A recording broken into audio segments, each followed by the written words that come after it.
میں نے گروپ میں میسج کیا اور لکھا، صدر ٹرمپ نے عراق کا اجازت نامہ کینسل کر دیا ہے۔ اس خصوصی اجازت نامے کی بدولت عراق ایران سے بجلی خرید رہا تھا۔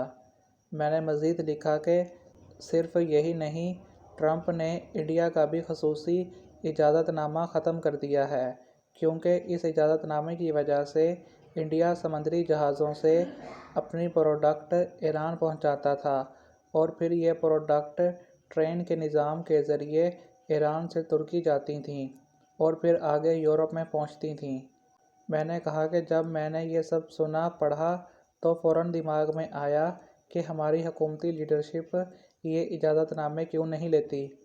میں نے کہا کہ میرا اشارہ پاک ایران گیس پائپ لائن کی طرف ہے، تو وسیم کھوکھر نے کہا کہ beggars can not be chooser.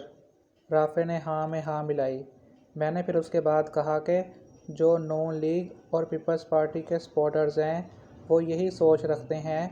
میں آگے سے یہ کہتا ہوں، ہم کمزور ہیں، ہمارا برا حال ہے، ہم اپنے آپ کو نہیں چھوڑ سکتے، ہمیں کوشش تو کرنی چاہیے۔